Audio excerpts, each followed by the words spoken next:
I made my own C++ game dev course for beginners, and it is live and on sale now with the link in the description.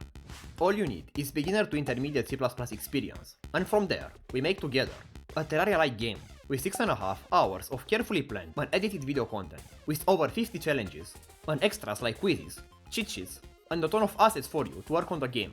We will use Raylib, and I will make sure you will not have problems with linking the library. But what makes this course special? It all starts with what got me from being a C++ beginner to an intermediate C++ game developer. I was in high school, and I had a good C++ foundation, but I wasn't able to find anything new to learn. Like, all tutorials did the same basic things. Until one day, I saw a YouTube video of someone making Minecraft in C++, and the idea of making a big project with many files seemed so cool. So I thought, what if I make Terraria instead? That shouldn't be that hard. Well, in the beginning it was, because I couldn't for the life of me draw something on the screen. Linking libraries in C++ is extremely horrible, but eventually I managed to render my first shape on the screen. And then, after some time, I made my first ever big project. And this one project taught me more than I ever learned in school plus university combined. Because the best way to actually learn programming is not to read theory or learn algorithms.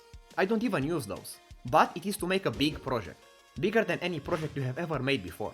So many people ask me how to learn programming, and this is the answer. If you want to make games in C++, you need to stop wasting time reading about algorithms and coding practices and start making your first big game. But for you to have maximum efficiency, it's very important that you pick what I call a skill scaling project. A skill scaling project is a project that is very flexible with the difficulty and also has many things that you can implement inside it.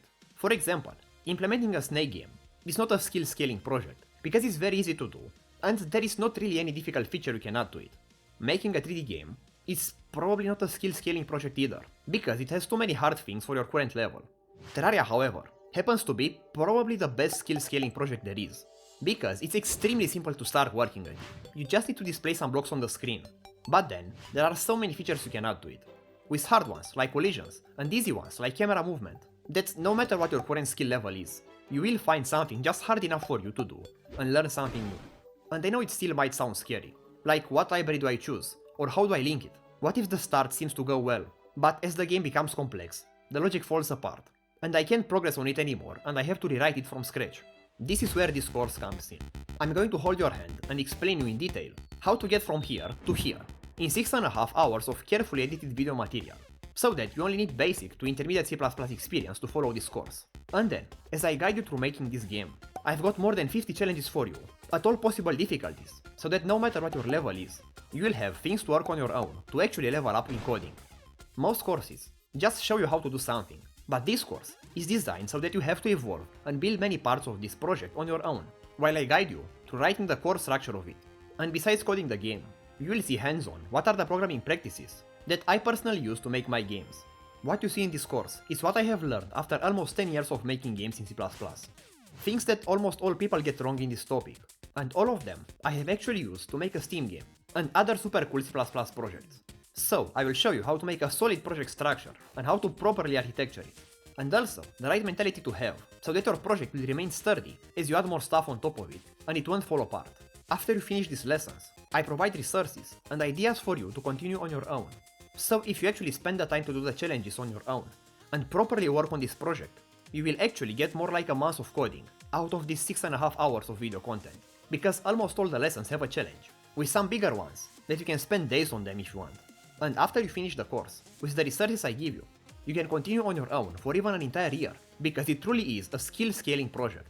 The coolest thing about a skill scaling project is that as you get better, the project reveals to you harder and harder features for you to implement. And believe me, there are so many features you can implement on your own. I spent an entire year on this project, and you can spend as much as you would like, knowing that the more time you spend on it, the more you will learn.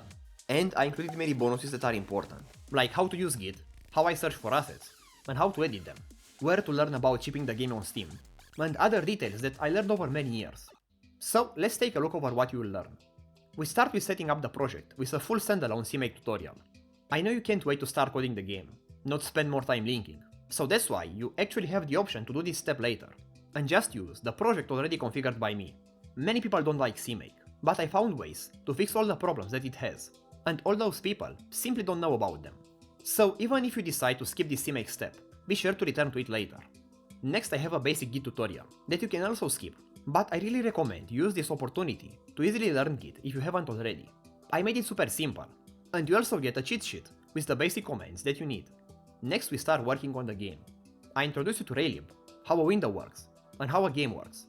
I also add I'm going to the mix, so you can easily make debugging tools like this one in your game.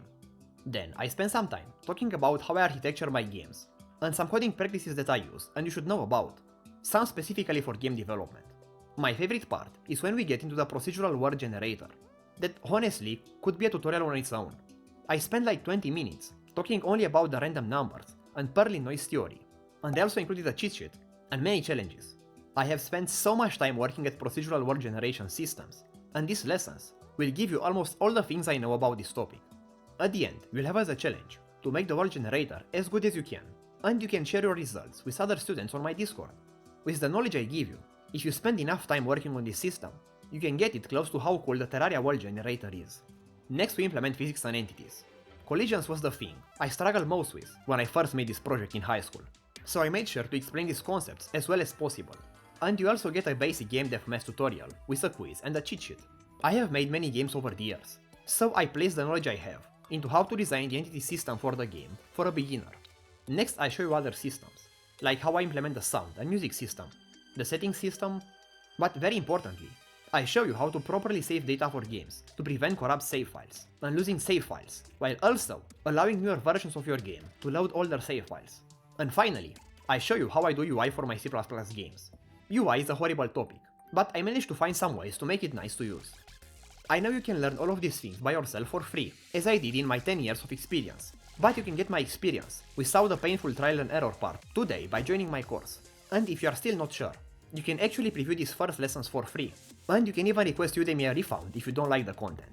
So link in the description to level up your C++ game dev journey from beginner to intermediate by joining the course.